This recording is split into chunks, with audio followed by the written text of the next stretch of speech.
Hello learners, this is Mr. Rogelio Rivera and we will explore the amazing world of science in our virtual class.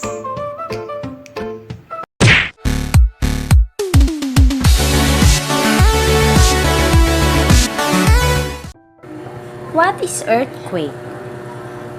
Ano nga ba ang meaning ng lindol? An earthquake, this is a sudden and violent shaking of the ground, sometimes causing great destruction as a result of movements within the Earth's crust or volcanic action. In Tagalog, madalas ang lindol ay sanhi ng paglabas ng enerhiya na galing sa ilalim ng lupa.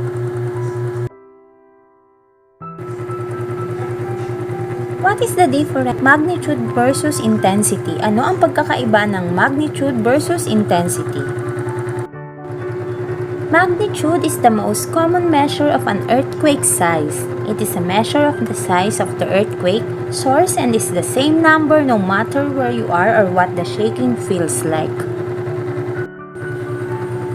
Ang magnitude ay sukat ng enerhiya ng lindol mula sa focus at ito ay kinakalkula mula sa mga lindol na naitala ng instrumentong tinatawag na seismograph.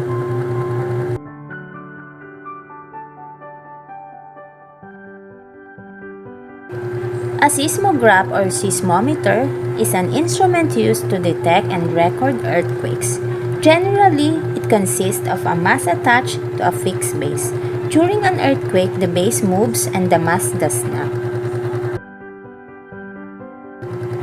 The intensity, it is a number describing the severity of an earthquake in terms of its effects on the Earth's surface and on humans and their structures.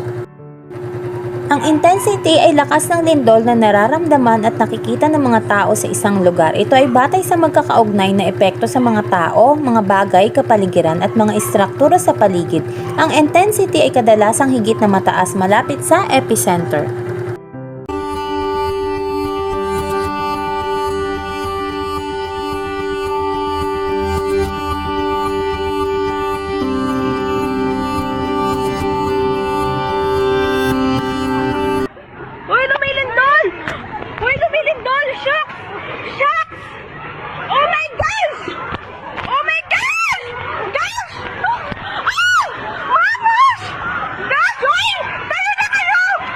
Oh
lagi sa exit o dali sa.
Fue de repente, no, fue de repente, ¿verdad?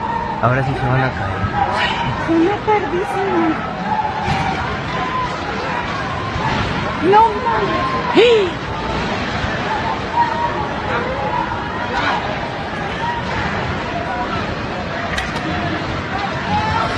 No.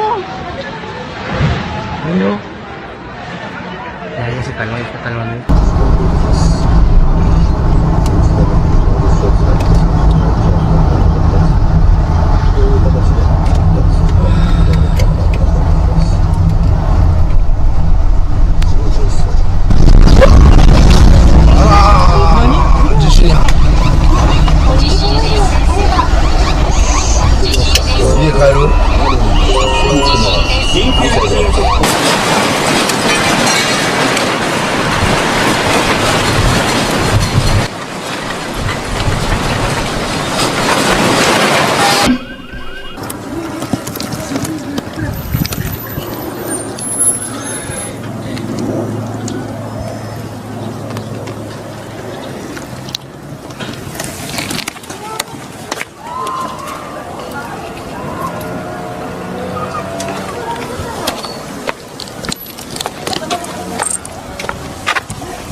Look out!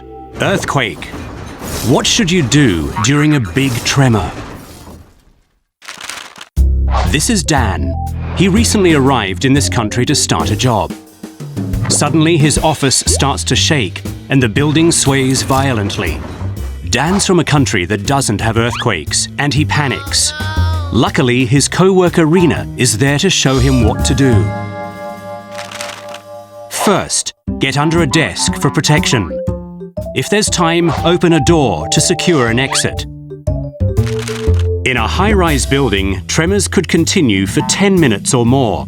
Although the shaking may make you feel sick, the building is unlikely to collapse, so stay calm. Dan is impressed by how cool Rena is. But he wonders why high-rise buildings sway with such long movements. Rena explains. The shaking movement due to an earthquake is called seismic ground motion. The number of seconds for each back and forth movement is its period. Depending on the length of the period, the movement is either short or long period ground motion. The thicker the ground's sedimentary layers, the longer the period. Because cities are usually built on plains composed of very thick sedimentary layers, they often experience long period ground motion. Each building has its own period, which depends on the type of construction and height. Higher buildings have longer periods, and these are more likely to be the same as the ground motion. When a building's period is the same as that of the ground, this causes resonance, which greatly magnifies the shaking. That's why, even though the ground outside is only moving slightly, a tall building might be shaking violently. Dan now understands what's happening. The only reason desks and lockers don't move is that they are all securely fastened down. After the shaking stops, Dan asks Rena to lunch. "Not so fast," says Rena. "Don't assume it's safe to go outside so quickly. If you're near the sea or a river, a tsunami might be coming. And after a major tremor, aftershocks make it dangerous to be near damaged structures, older buildings, or cliffs that might collapse." Rena tells Dan he should train to be ready for an earthquake. In earthquake-prone countries, communities hold disaster drills, and many facilities provide earthquake simulations. The latest facilities can simulate earthquakes in high-rise buildings and many other scenarios. To find out what's available in your area, just look online. Thanks to Rena, Dan is now ready for life in an earthquake zone. The next weekend, he takes his family to an earthquake simulator. Now they'll know exactly what to do in a big quake. To stay safe during a major earthquake, the most important thing is knowledge. Official online disaster mitigation sites provide all the information you need. Remember, don't rush, stay calm, and help others.